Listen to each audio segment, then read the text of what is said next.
Hello, BookTube. Hello, friends. Welcome to Lizziefaye Loves Books. I'm Elizabeth, and this is going to be part 5, I believe, of my Shelf Spotlight series for March Mystery Madness, where I am showcasing some of the cozy mystery series that I have collected. And I'm going in alphabetical order according to author, or the author's pen name that the series is written under. And I'm going to skip D and C because I have just a smattering of D and C authors on my shelves. Not enough to really focus on. I've read at least 1 or 2, but I'm going to skip over those for now and go for a couple of longer series that I own by authors whose names start with F. Now, I realized that yesterday when I did a video about Laura Childs that I neglected to mention that Laura Childs is a pen name for Jerry Schmidt. And thank you, Donna, from Studio in the Library, for bringing that to my attention. I kind of vaguely recalled that, but I hadn't even, I don't know, I just did the video and I didn't think about even looking it up. And actually, I have to admit, I did film that video on Saturday, but it was last Saturday. That video that I uploaded yesterday and the one before it were like a week old. It just took me forever to get those. Anyway, I just couldn't get them edited and get them up, and they didn't even require that much editing. Anyway, right now it's Sunday afternoon, and I am hoping to get this up on Sunday evening, and I may perhaps film a couple more that I will spread out throughout the rest of the week, because later in the week I am planning to take a trip to a family reunion, probably sometime after my Terrific Tuesday video or live stream, which, by the way, will be about an hour and a half later than the ones that I have done previously. And that is to accommodate my very special guests who I am super excited to have on my channel. So that will be at 1 p.m. Eastern time for the live stream if you would like to join us. And if you can't join us live, I hope you'll come back and watch later. So let's get back to the video. I am going to talk about 2 different series that I own all of. I have every single book in both of these series. One of the series is a 15-book series, and I have not started reading this series yet. I got started collecting it because my sister was reading them, and I started collecting them for her, and I ended up sending her, I think, every book in the series, and I had some duplicates, so I just started collecting them for myself. She, I think, has read the entire series, and I have not started it yet. So I will tell you about that series. But first, I want to talk about the series that I have read at least several in. In fact, just this month for March Mystery Madness, I binged 4 of them in a row for March Mystery Madness, on audio, of course. I did read the first book in the series in print several years ago, and then continued to collect them. And since then, they have started popping up on Hoopla, and I think now the entire series is on Hoopla on audio, which is super exciting because that is much easier for me to consume books on if I can get them on audio, especially if I can get them for free through my library. So the series is the Needlecraft Mysteries by Monica Ferris, and Cruel World is the first book. I read this several years ago, and I think I picked it up and started reading it without reading a single thing on the back. And I'm not one to read the backs of the books out loud to you on a video anyway, and I certainly am not going to read this one because I am so glad that I went in blind with this series and that I started with book 1, because the victim was a big surprise to me, and it didn't happen in the first chapter. It happened, a little ways into the book, and I was shocked. And later I read the back of the book and it said who the victim was. And I was like, what? Why would they give that away on the back of the book? I just think it was so much better to not know. So I'm not going to tell it to you either in case you want to start this series. But the main character, Betsy Devon, I never know if it's Devonshire or Devonshire. I think they say Devonshire. I don't know. It's one or the other. Anyway, and it's narrated by the same, I think the same person has narrated the whole series. I don't know. Anyway, I think Devonshire. I'll say Devonshire. If I'm wrong, I'm sorry. Anyway, she comes to, I forget the reason she comes, but she comes to visit her sister, and I don't know if she's moving there. She ends up staying to help her sister run the Needlecraft shop. So Betsy is the main character, and it goes from there. It's a 19-book series, if I didn't say that before, and I have read, I think, 12 of them now. Yeah, like 1, 2, 3, 4, 5, 6, 7, 8. No, just 10. I've read 10 of them, so I still have 9 to go. Anyway, I have really, really enjoyed them. Now, the interesting thing, and I have been saying this every time I talk about this series, when I read this one, I sent it to my sister. I since then found another copy. Actually, I think she sent me this copy, but it's not the same one. She found several paperbacks, Cozy Mystery paperbacks at Gardner's Used Bookstore a couple years ago, and sent me a bunch. And I remember because they all have this little cut. I don't know. Some stores do that. Bookstores that do like buy sell trade. I think it's a way of seeing what books have already come through their store. I don't know. I wish they wouldn't do it though. It's aggravating, but sometimes they cut off the top corner. I don't know. Anyway, if you work for a used bookstore and you've ever seen that, let me know. I don't see it as much now as in older times. I think they used to do it more. Anyway, so Cruel World is the first book in the Needlecraft Mystery series, and it takes place in a needlecraft shop. That's the setting, and there's a good group of characters. They're well, I don't even go into all that, but it's a good group of characters. Interesting mysteries. I have enjoyed them all. I think they're very well written. Oh, what I was going to say was that when I sent my sister this, she said, "Oh, I've read some of those farther down in the series," because she's not a read in order person. She'll read out of order. And but she said there was a supernatural element in some of the later books that I didn't like. Well, I have now read 10 of them, and the only one that even talked about anything supernatural in the first 10 is one that takes place at Halloween.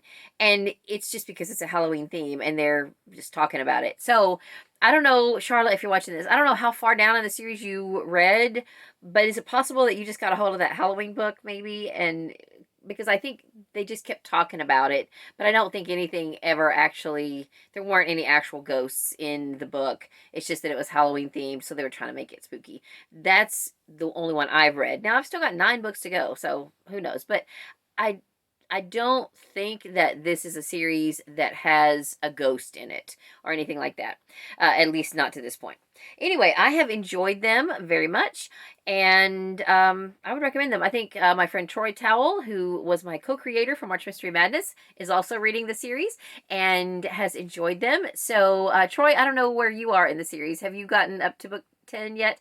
Let me just go through them, and I won't tell you about each one, but I'll show you the books and the titles, and maybe a little bit of snippets from them, maybe. I don't know. Okay, so Cruel World is the first one. And next we have Framed in Lace. And now each one has to do with a different type of needlework, and they are all needlework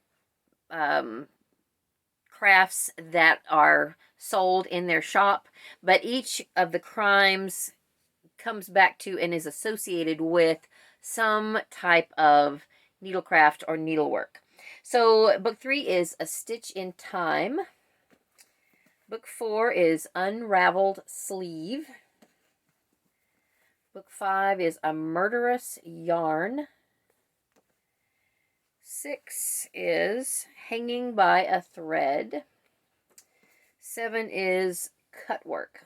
Now, cutwork is a type of needlework. There was one here, and I'm trying to think which one it was, that had something to do with a tapestry that was found in like they were cleaning out a church or something, and they found this tapestry, and I think it was A Stitch in Time, because it was historical, and then there was a whole mystery surrounding that. I may be wrong, but anyway, it was interesting. So that's the first 7. Now, starting with Cutwork, I just listened to this one this month in March for March Mystery Madness. And then I went right on and decided to just go ahead and binge listen to some of the series. And I may even get to some more of these this month. I don't know. I may not. Now we're getting close to the end of the month. But I want to try to go ahead and get through the series this year. I think I will. Because as long as I can continue to get them on audio, this is a lot of books that I could clear off my shelves and make some space. So, yeah, I think I'll make that a goal. Anyway, this next one, which is book number 8, is a Christmas themed, and I also have it in hardcover, Cruel Yule. This one was interesting, and it had a little different feel. These are not written in first person, but they sort of feel like they're written from Betsy Devonshire, the main character's perspective. But this one, I feel like it had some different perspectives. Like it had a little bit from her assistant's perspective and a couple of other people. So I may be wrong, but as I was listening to it, I thought, oh, this one feels different. So I enjoyed it, though, very much. Then the next two I have in paperback, Knitting Bones and Tie-Dye. And I've got a couple of hardcovers. I had set out to try to collect all of these in paperback, but our library, where I used to be in charge of book sales, had some really nice hardcover editions, and nobody was buying them. And I thought, I gotta save these books. So I just went ahead and kept them. And these are not even ex-library copies. These are just in nice condition. So I think Blackwork is next. That's number 13. Hang on. I'm checking the titles. Yeah, so 13, Blackwork, and this one looks to be maybe a Halloween theme as well. Oh, and I forget which one of these others was a Halloween theme. I already forgot. But one of them was. Buttons and Bones is number 14. And then I've got another paperback, Threadbare. That would be 15. And some more hardcovers. And Then You Die, D-Y-E. These are ex-library copies. The Drowning Spool. And Darned If You Do. And then the last one, book 19, I've got this in paperback. I think I've found this, I may have gotten this new somewhere. Because it doesn't look, well, no, I didn't, actually. It has been read, I can tell. Anyway, it's the last one. Knit Your Own Murder. That is book 19 and the final book in the series. To my knowledge, the series is done now. Let me see what year this one was published. 2016. So it's not super old, just a few years. Okay, so that's a series that I'm about half done with, and I'm really excited about it. So this next series, I think I said earlier, I've collected the whole series in hardcover. The first two were the hardest to find in hardcover, but I held out, and I have found all of these used. I did not have to purchase any of them. I mean, they're all secondhand. You know, maybe one of the newer ones I found at like a Second and Charles or something, but even that would be probably used. Do they have some that are, I don't know. I'm gonna cut this out. Okay, so the next series, I think I said earlier, I have collected all of these and in hardcover.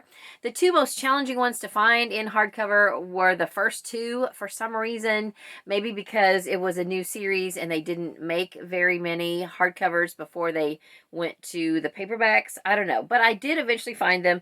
Most of what I have are ex-library copies. There's a couple that aren't, and I think all of these are secondhand, and several of them still have library stickers that are under plastic, which are the hardest to remove. One of these days, maybe, I'll get around to trying to clean these up a little bit. But for now, I'm happy to have them all in hardcover. Anyway, this first one looks to be the shortest. This is Fool's Puzzle. The author is Earlene Fowler. She has this Benni Harper Mystery series, and each of them have a quilt block name for a title and have an underlying quilt theme. Now, my sister has read all of these, and she says that the quilting is very light. Really, these are more about the mystery than the quilting. And she said, though, that she did really enjoy them. Now, I have read at least one Earlene Fowler book that is called Love Mercy, that is a standalone. And she's got another, I think, 2-book series that I have not read, but I own them. I own all the other books that are not a part of the series as well. And the book I did read by her, I did enjoy very much. So Fool's Puzzle is the first book, and I need to get started on this one of these days. The next book is Irish Chain. And like I said, each of these titles is the name of a quilt pattern. The next one, book 3, is Kansas Troubles. Once I start picking these up, then I forget what order they're in, what order they go in. Goose in the Pond is the next book. And Dove in the Window is book 5. Mariner's Compass is book 6. And I'm assuming that the quilt shown on the front is a sample of that pattern. That would make sense. So I'm going to assume that. That might be dangerous to assume. Anyway, Seven Sisters is the next book. And this is, I'm still looking to see if this is book 7. Do y'all remember? I don't remember. 1, 2, 3, 4, 5, 6. Yeah, I think it is number 7. So that makes sense. Then number 8 is Arkansas Traveler. Number 9 is Steps to the Altar. Number 10 is Sunshine and Shadow. And all the rest of them I have in the tall hardcover size. The others are like a shorter, maybe kind of a book club size. And then these taller ones are what I have to finish out the series. All right, number 11 is Broken Dishes.